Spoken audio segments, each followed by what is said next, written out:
ಪುರಾತನ ಕಾಲದಲ್ಲೇ ಇತ್ತು ಅಡ್ವಾನ್ಸ್ ಟೆಕ್ನಾಲಜಿ. ದ್ವಾರಕ ನಗರ ಭಾರತದಲ್ಲಿ ಇತ್ತು ಅಂದ್ರೆ ಅದು ಕೇವಲ ಪುರಾಣ ಅಲ್ಲ, ಅದು ನಮ್ಮ ಇತಿಹಾಸ. ರಾಮಸೇತು ಈಗಲೂ ಇದೆ ಅನ್ನೋದು ನಿಜವೇ, ಆದರೆ ರಾಮಾಯಣವು ಪುರಾಣ ಅಲ್ಲ, ನಮ್ಮ ಇತಿಹಾಸ. ಸೊ ಅದರಲ್ಲಿ ಬರೋ ವಿವರಣೆಗಳು ಕೂಡ ಬರೀ ಇಮ್ಯಾಜಿನೇಷನ್ ಅಲ್ಲ, ಅವೆಲ್ಲ ಅಲ್ಲಿ ಬರೋ ಕ್ಯಾರೆಕ್ಟರ್ಗಳು ಅನುಭವಿಸಿರೋ ನೈಜ ಸಂಗತಿ. ಹಾಗಿದ್ರೆ ತ್ರೇತಾಯುಗದಲ್ಲಿ, ದ್ವಾಪರ ಯುಗದಲ್ಲಿ ಎಂತೆಂಥ ಟೆಕ್ನಾಲಜಿಗಳಿದ್ವು, ಅವೆಲ್ಲ ಏನು ಕೆಲಸ ಮಾಡ್ತಿದ್ವು, ಅದರಿಂದ ಏನೇನು ಲಾಭಗಳಾಗಿವೆ ಎಲ್ಲವನ್ನು ಈ ಎಪಿಸೋಡ್ನಲ್ಲಿ ತಿಳಿಯೋಣ. ವೀಕ್ಷಕರೇ, ವಿಡಿಯೋನ ಪೂರ್ತಿಯಾಗಿ ನೋಡಿ ನಮ್ಮ ಈ ಕೆಲಸವನ್ನು ಬೆಂಬಲಿಸಿ. ನಮಸ್ಕಾರ ವೀಕ್ಷಕರೇ, ಡಿಜಿಟಲ್ ಕನ್ನಡ ಅಫಿಷಿಯಲ್ ಚಾನೆಲ್ಗೆ ಸ್ವಾಗತ. ಮಹಾಭಾರತದಲ್ಲಿ ಒಂದು ಕಡೆ ಹಾರುವ ತಟ್ಟೆಗಳ ಬಗ್ಗೆ ಅಥವಾ ಹಾರುವ ವಾಹನಗಳ ಬಗ್ಗೆ ಉಲ್ಲೇಖ ಬರುತ್ತೆ. ಅವುಗಳು ಆಗಿನ ಕಾಲದ ವಿಮಾನಗಳಾಗಿರಬಹುದು. ಅರ್ಜುನ ಹಿಮಾಲಯದ ತುಂಬಾ ಹಾರುವ ರಥದಲ್ಲಿ ಪ್ರಯಾಣಿಸ್ತಿದ್ನಂತೆ. ಅವನ ದೇವ ಪ್ರಾಂತ್ಯಗಳ ಭೇಟಿ ಅಂದ್ರೆ ಈಗ ಟಿಬೆಟ್ ಭಾಗದಲ್ಲಿರೋ ಆಗಿನ ಕಾಲದ ಅನ್ಯಲೋಕದ ಬೇಸ್ ಕ್ಯಾಂಪ್ಗಳಿಗೆ ಅವನು ಇದೇ ಹಾರುವ ರಥದಲ್ಲಿ ಭೇಟಿ ಕೊಡ್ತಿದ್ನಂತೆ. ಇನ್ನು ನಿವತ ಕವಚಿಗಳೊಂದಿಗಿನ ಅವನ ಯುದ್ಧ. ಈ ನಿವತ ಕವಚಿಗಳು ಅಂದ್ರೆ ಆಗಿನ ಕಾಲದ ಏಲಿಯನ್ಸ್. ಇವರು ತುಂಬಾನೇ ಬಲಶಾಲಿ ಪಡೆಯನ್ನೇ ಹೊಂದಿದ್ರಂತೆ.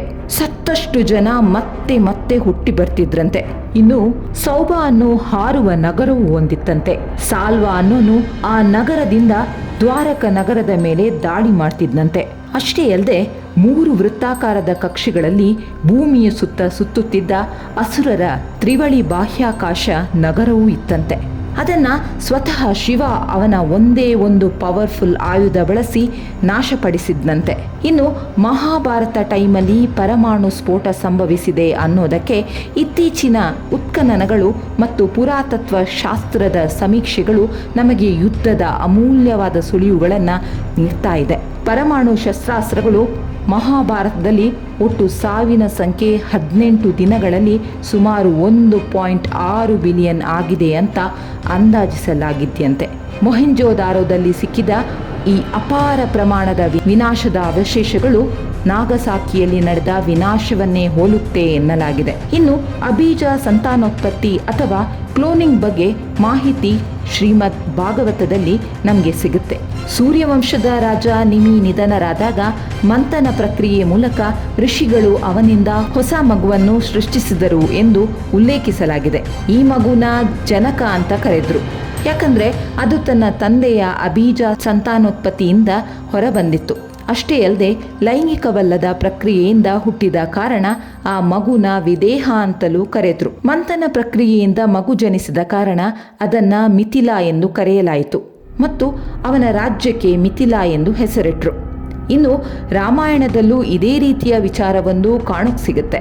ಅದುವೇ ಸೀತೆ ಮತ್ತು ರಾಮನ ಮಗ ಲವ ಕಳೆದು ಹೋದಾಗ ವಾಲ್ಮೀಕಿ ಹುಲ್ಲಿನಿಂದ ಕುಶನನ್ನ ಸೃಷ್ಟಿಸ್ತಾರೆ. ಇದು ಕೂಡ ಕ್ಲೋನಿಂಗ್ಗೆ ಒಂದು ಉದಾಹರಣೆಯಾಗಿದೆ. ಇನ್ನು ರಕ್ತಬೀಜಾಸುರ ಅನ್ನುವ ಅಸುರನದ್ದು ಇದೇ ಕತೆ. ಅವನ ರಕ್ತ ಬಿದ್ದಲ್ಲೆಲ್ಲ ಅವನ ಕ್ಲೋನ್ಗಳು ಹುಟ್ಕೋತಿದ್ವಂತೆ. ಕೌರವರ ಜನನ ಆಗಿದ್ದಂತೂ ಒಂದು ರೋಚಕ ಸಂಗತಿ. ಕುಂತಿಗೆ ತನಗಿಂತಲೂ ಬೇಗನೆ ಮಗು ಹುಟ್ಟಿದ್ದು ತಿಳಿದು ಕೋಪದಿಂದ ಗಾಂಧಾರಿ ತನ್ನ ಭ್ರೂಣವನ್ನ ಹೊರತೆಗಿತಾಳೆ. ಆ ಭ್ರೂಣವನ್ನ ಋಷಿಗಳು ಬೇರೆ ಬೇರೆ ಪ್ರತ್ಯೇಕವಾಗಿ ಇಡುತ್ತಾರೆ. ಅದರಿಂದ 100 ಪಾಂಡವರು ಹುಟ್ಟಿಕೊಂಡರಂತೆ. ಇನ್ನು ಭ್ರೂಣ ವರ್ಗಾವಣೆ ಬಗ್ಗೆ ಹೇಳೋದಾದ್ರೆ ಬಲರಾಮ ಭ್ರೂಣ ವರ್ಗಾವಣೆಯ ಜನನವನ್ನ ಈಗಿನ ಕಾಲದಲ್ಲಿ ಇನ್ವಿಟ್ರೋ ಫರ್ಟಿಲೈಸೇಷನ್ ಅಥವಾ ಝೈಗೋಟ್ ಇಂಟ್ರಾಫಾಲೋಪಿಯನ್ ಟ್ರಾನ್ಸ್ಫರ್ ಅಂತ ಮಾಡಲಾಗ್ತಾ ಇದೆ. ಈ 2 ಪ್ರಕ್ರಿಯೆಗಳಲ್ಲಿ ಭ್ರೂಣವನ್ನ ಗರ್ಭಾಶಯದ ಹೊರಗೆ ಅಭಿವೃದ್ಧಿಪಡಿಸಲಾಗುತ್ತದೆ ಮತ್ತು ನಂತರ ಒಳಗೆ ಇರಿಸಲಾಗುತ್ತದೆ. ಕಂಸನು ದೇವಕಿಯ 6 ಭ್ರೂಣಗಳನ್ನು ಕೊಂದು 7ನೆಯ ಬಾರಿಗೆ ಗರ್ಭಿಣಿಯಾದಾಗ ದೇವಕಿಯ ಭ್ರೂಣವನ್ನ ಹೊರತೆಗೆದು ಅದನ್ನ ಗೋಕುಲದ ನಂದನವನದಲ್ಲಿ ವಾಸವಾಗಿದ್ದ ವಸುದೇವನ ಇನ್ನೊಬ್ಬ ಹೆಂಡತಿ ರೋಹಿಣಿಯ ಗರ್ಭದಲ್ಲಿ ಇಡುವಂತೆ ಯೋಗಮಾಯನಿಗೆ ಆಜ್ಞಾಪಿಸಿದ್ದ ಅಂತ ಕತೆ ಇದೆ. ಮಹಾಭಾರತದ ಪ್ರಕಾರ ಗರ್ಭದಲ್ಲಿ ಯೋಧನಾಗಿದ್ದ ಅಭಿಮನ್ಯು, ಸುಭದ್ರೆ ಗರ್ಭಿಣಿಯಾಗಿದ್ದಾಗ ಅರ್ಜುನ ಚಕ್ರವ್ಯೂಹ ಪ್ರವೇಶಿಸುವ ರಹಸ್ಯ ಅವಳಿಗೆ ಹೇಳ್ತಾನೆ. ಅವನು ನಿರ್ಗಮನ ವಿಧಾನವನ್ನು ವಿವರಿಸುತ್ತಿದ್ದಾಗ ಸುಭದ್ರ ನಿದ್ರೆಗೆ ಜಾರ್ತಾಳೆ.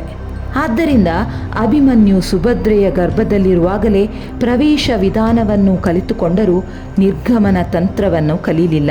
ಈಗ ಈ ಪರಿಕಲ್ಪನೆ ಕೂಡ ನಿಜ ಅನ್ನೋದು ವಿಜ್ಞಾನಿಗಳ ಅಧ್ಯಯನದ ಮೂಲಕ ಸಾಬೀತಾಗಿದೆ.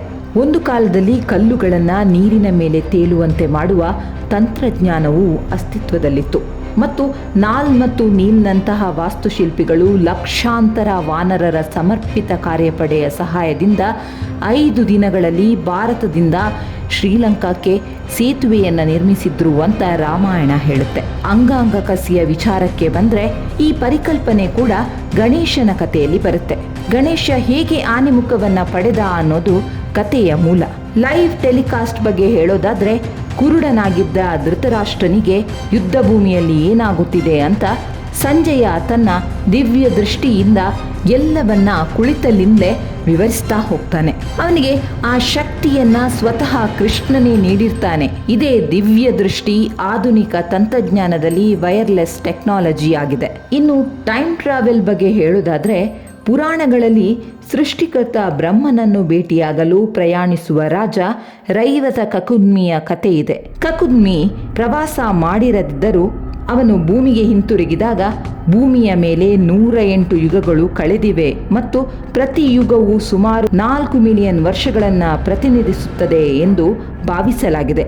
ಈ ರೀತಿ 10 ಹಲವು ಆಗಿನ ಆಧುನಿಕ ಟೆಕ್ನಾಲಜಿಗಿಂತಲೂ ತುಂಬಾನೇ ಗ್ರೇಟ್ ಅನ್ನೋ ತಂತ್ರಜ್ಞಾನಗಳು ಅನಾದಿ ಕಾಲದಲ್ಲೇ ಇತ್ತು ಅನ್ನೋದು ನಂಬಲ ಸಾಧ್ಯವಾದರೂ ಈ ಪರಿಕಲ್ಪನೆಯಂತೂ ಕಥೆಯಲ್ಲಿ ಕೇಳಿ ಬರೋದಂತೂ ಸುಳ್ಳಲ್ಲ ವೀಕ್ಷಕರೇ.